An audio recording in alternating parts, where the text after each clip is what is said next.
بڑھتے ہیں اپنے موضوع کی طرف آج ہم ڈسکس کرنے جا رہے ہیں کہ خوابوں کی حقیقت کیا ہے، خواب آتے کیوں ہیں، اس کا سائنٹیفک ریزن بھی ہم جانیں گے، اور پھر اپنے اسکالر سے جانیں گے کہ دین میں خوابوں کی کیا اہمیت ہے، کتنی اقسام کے ہوتے ہیں۔ تو مفتی صاحب آپ سے آغاز کرتی ہوں، یہ خواب آتے کیسے ہیں، کیوں آتے ہیں، کیا اس کے پیچھے کی وجہ ہے؟ بسم اللہ الرحمن الرحیم۔ اللہم صلی وسلم علی سیدنا محمد وعلی آلہ واصحابہ وبارک وسلم۔ خواب، سب سے پہلے جب ہم خواب کی بات کرتے ہیں تو خواب میں دو گروہ آ جاتے ہیں، دو چیزیں آ جاتی ہیں۔ جی۔ کچھ لوگ تفرید کی طرف بڑھ جاتے ہیں اور کچھ لوگ افراد کی طرف بڑھ جاتے ہیں۔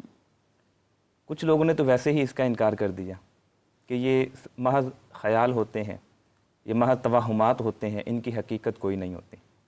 صحیح۔ اور کچھ لوگ انہوں نے کہا کہ جو خواب آ گیا وہی حقیقت ہے، اس کے علاوہ کچھ نہیں۔ لیکن جب ہم قرآن و حدیث کی روشنی میں دیکھتے ہیں جی، تو سب سے پہلے حضرت یوسف علیہ نبینا علیہ السلام، آپ نے خواب دیکھا اور حضرت یعقوب علیہ السلام کو آپ نے عرض کیا، اذ قال یوسف لابی یا ابت انی رأیت احد عشر کوکبا، جی سبحان کہ ابا جان میں نے دیکھا کہ 11 ستارے ہیں، سورج ہے اور چاند ہے، رأیتہم لی ساجدین، مجھے سجدہ کر رہے ہیں۔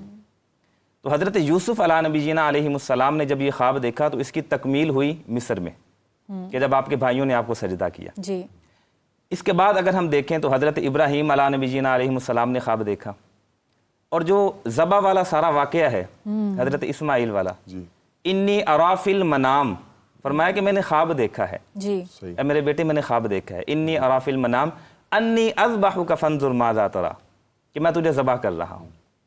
تو خواب حضرت ابراہیم علیہ نبینا علیہ السلام نے دیکھا اور پھر حضرت یوسف علیہ نبینا علیہ السلام نے دیکھا۔ ٹھیک، بنیادی طور پر خواب کی دو اقسام ہوتی ہیں، جی، رؤیا صادقہ اور رؤیا کاذبہ، لیکن اعلیٰ حضرت امام احمد رضا نے اس کی 4 اقسام لکھی ہیں۔ اچھا، پہلا خواب وہ ہے جو نفس کی شرارت ہوتی ہے، ٹھیک، دن میں جو کام انسان کرتا ہے سارا دن، وہ رات کو اس کو خواب میں نظر آتے ہیں۔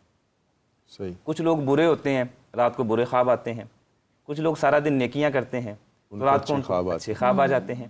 تو یہ نفس کی جو روٹین کے کام ہیں، پہلی قسم انہوں نے یہ لکھی ہے، اس کے مطابق خواب ہوتے ہیں۔ اس کے مطابق خواب ہوتے ہیں۔ دوسری قسم انہوں نے لکھی ہے شیطانی وسوسے، شیطان رات کو انسان کو برے اعمال کی طرف لے کے جاتا ہے۔ اور میرے آقا صلی اللہ تعالیٰ علیہ وسلم نے بخاری شریف کے اندر حدیث مبارکہ ہے، حضور نے فرمایا کہ جب شیطانی خواب آئے تو 3 کام کرنے ہیں۔ شیطانی وسوسے آئیں تو ایک کام یہ کرنا ہے کہ صبح اٹھتے ہی جیسے ہی آنکھ کھلے تعوذ پڑھنا ہے، اعوذ باللہ من الشیطان الرجیم۔ صحیح۔ اور دوسرا کام یہ کرنا ہے کہ اٹھتے ہی 3 مرتبہ بائیں طرف تھوکنا ہے۔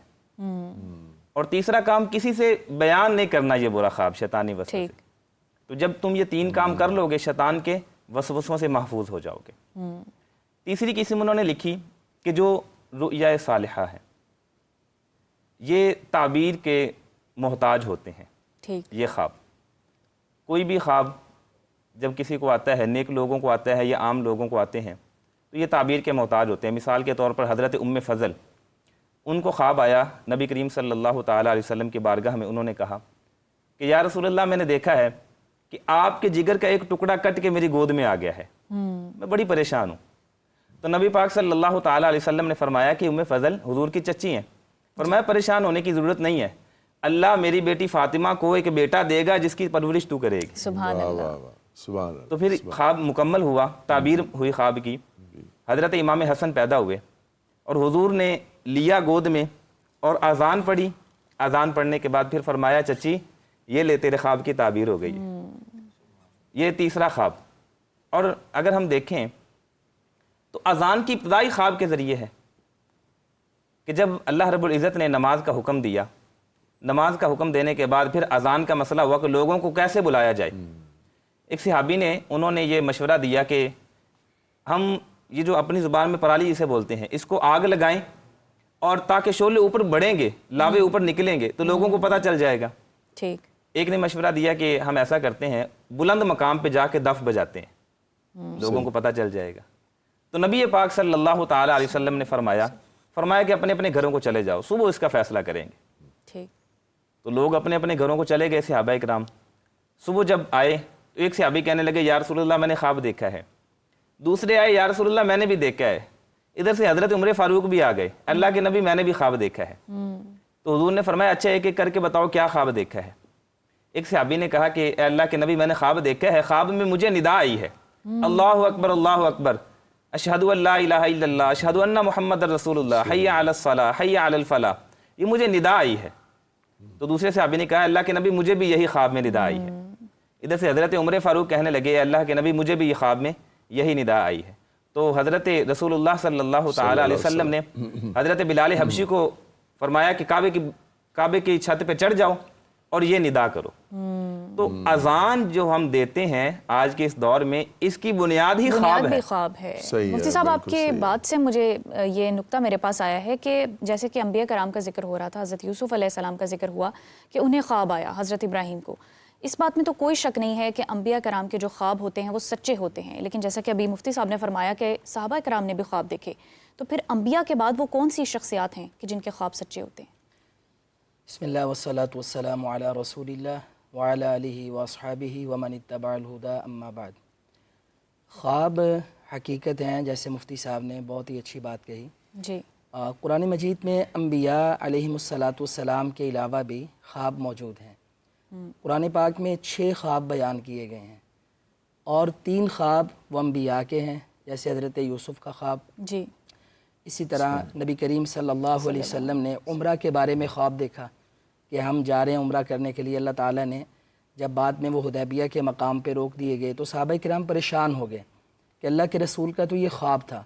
تو اللہ تعالیٰ نے کہا لقد صدق اللہ رسولہ الرؤیا بالحق, کہ اللہ تعالیٰ نے اپنے نبی کا یہ خواب سچا ثابت کر دیا ہے اور آپ جلد حرم کے اندر آئیں گے اور آ کر عمرہ ادا کریں گے. سبحان اللہ. اور تیسرا خواب حضرت ابراہیم علیہ السلام والا کہ اپنے بیٹے کو ذبح کر رہے ہیں. اسی طرح 3 خواب جو ہیں وہ انبیاء کے علاوہ نے دیکھا ہے, اور ان میں دو خواب جو ہیں وہ حضرت یوسف علیہ السلام کے پاس جیل میں وہ جو 2 الگ الگ نوجوان آئے ہیں جی, اور انہوں نے آ کے اپنا اپنا خواب بیان کیا ہے. جو بادشاہ وقت کے غلام بادشاہ وقت کے غلام تھے, سزا ان کو ملی, ان کو ایک کو سزا ہوئی اور ایک نجات پا گیا, ڈیوٹی پہ بحال ہو گیا. اور اسی طرح اسی کے تھوڑا سا بعد میں وہ بادشاہ وقت فرعون جو اس وقت کا مصر کا بادشاہ تھا, اس نے بھی خواب دیکھا اور بڑا پریشان خواب دیکھا. تو اس کا مطلب یہ ہے کہ خواب سچا ہونے کے لیے مسلمان ہونا بھی ضروری نہیں ہے. بعض دفعہ اللہ تعالیٰ غیر مسلم کو بھی کہ جو بھی مسلمان نہیں ہوئے انہیں بھی ایسا خواب دکھا دیتا ہے, اور یہ قرآن مجید کی شہادت ہے. لیکن میں ایک پوائنٹ ایڈ کرنا چاہوں گی, یہ بھی کہا جاتا ہے کہ سچے خواب ان کو آتے ہیں جو مقام صدیقیت پر ہوتے ہیں. تو پھر یہ جو آپ نے نقطہ بیان فرمایا کہ مسلمان ہونا بھی ضروری نہیں ہے, تو پھر مقام صدیقیت پہ کون سے اشخاص ہیں جو ہو سکتے ہیں؟ جب ہم ایمان والوں کی بات کریں گے تو اس کے اندر تو یہ بات ہوگی. بعض دفعہ ایسے بھی ہوتا ہے کہ ایک بندہ کافر ہوتا ہے لیکن اخلاق اور کردار کا پاکیزہ ہوتا ہے, ٹھیک ہے, یعنی وہ قول و فعل کا سچا ہوگا, صدق و امانت اس کے اندر موجود ہوگی, اور معاشرے کی برائیاں اس کے اندر موجود نہیں ہوں گی. اگر وہ بادشاہ ہے تو وہ عادل بادشاہ ہوگا. تو اس طرح قرآن مجید کے اندر ہی ہمیں 6 خواب ملتے ہیں.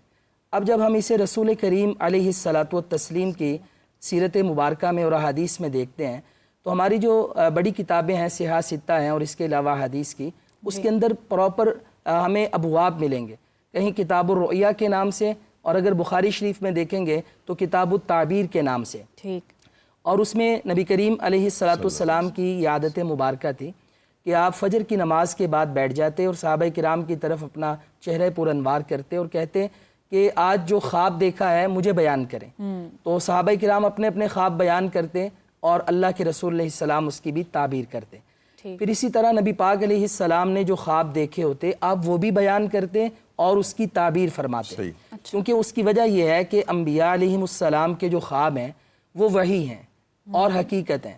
بخاری شریف میں سیدہ عائشہ رضی اللہ تعالی عنہ, اور یہ آغاز میں روایت ہے, وہ وحی کی ابتدا کے بارے میں بیان کرتی ہیں کہ نبی صلی اللہ علیہ وسلم پر جب وحی نازل ہونے والی تھی تو 6 مہینے اللہ تعالیٰ نے آپ کو سچے خواب دکھائے, اور وہ ایسے خواب تھے کہ رسول کریم علیہ السلام غار حرا میں تنہائی میں جا کر غور و فکر کرتے, اللہ تعالیٰ کی عبادت کرتے, تو اگلے دن صبح آتے تو وہی خوب جو خواب میں دیکھا ہے اسے اس کی تعبیر میں عملاً پاتے. اچھا, وہی کے بارے میں کہا جاتا ہے کہ نبوت کا 40واں حصہ. جی میں بھی اسی کی طرف اور حضرت یوسف علیہ السلام کے ساتھ بھی یہ معاملہ ہوا تھا کہ جب وہ زندان میں تھے تو انہوں نے یہ ان کا ایک معجزہ بھی ہے کہ انہوں نے فرمایا کہ آج کھانے میں یہ چیزیں ہوں گی تو وہ آئیں بھی. جی اب یہ جو وحی ہے اس کے آغاز میں اللہ تعالیٰ نے سچے خواب سے 6 مہینے نبی پاک علیہ الصلوۃ والسلام کو خواب دکھائے. تو آپ نے ایک دن ارشاد فرمایا, بخاری شریف کی حدیث ہے, آپ نے فرمایا کہ میرے بعد کوئی نبی نہیں آئے گا اور انبیاء پر جو وحی کا سلسلہ ہے, چونکہ یہ جو ڈیوائن نالج ہے, یہ جو چین ہے, انبیاء ہیں, جبرائیل ہیں اور اس کے بعد اللہ تعالیٰ ہیں. تو اللہ تعالیٰ جو آئندہ آنے والے حالات, موجودہ حالات یا ماضی کے حالات جو انسانوں کے علم میں نہیں ہوتے, وہ وحی کے ذریعے نازل فرماتے ہیں اور بتا دیتے ہیں اور علم میں اضافہ ہو جاتا ہے. تو فرمایا اب یہ سلسلہ بند ہو جائے گا. لوگ بڑے پریشان ہوئے تو رسول اللہ صلی اللہ علیہ وسلم نے فرمایا الا المبشرات, ایک دروازہ کھلا ہے, وہ ہیں خوشخبریاں, بشارتیں. اللہ تعالیٰ بشارتیں سنا دے گا. تو صحابہ کرام نے کہا وہ عمل مبشرات, اللہ کے رسول یہ مبشرات کیا ہیں؟ تو آپ نے فرمایا الرؤیا الصالحہ, یہ جو نیک خواب ہیں, اچھے خواب ہیں, یہ لوگوں کو آتے رہیں گے.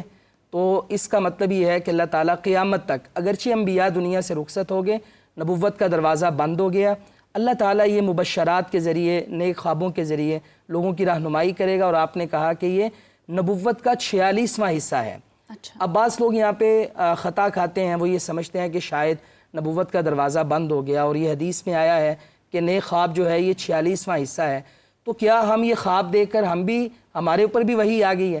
تو اس کا جواب یہ ہے, یہ اشکال دور کرنے کے لیے, کہ جیسے ایک مؤذن اذان دیتا ہے, وہ کہتا ہے اشہد ان لا الہ الا اللہ, اور ہم بھی اس کا جواب دیتے ہیں اور جواب میں اشہد ان لا الہ الا اللہ کہتے ہیں, لیکن ہم مؤذن نہیں ہوئے. البتہ ہمیں بات پہنچا دی گئی اور ہم نے وہ بات کہہ دی. تو اللہ تعالیٰ نے یہ جو راستہ ہے لوگوں کی رہنمائی کا, بے شک وہ اللہ تعالیٰ کبھی وہ راستہ بند نہیں کریں گے, وہ تا قیامت.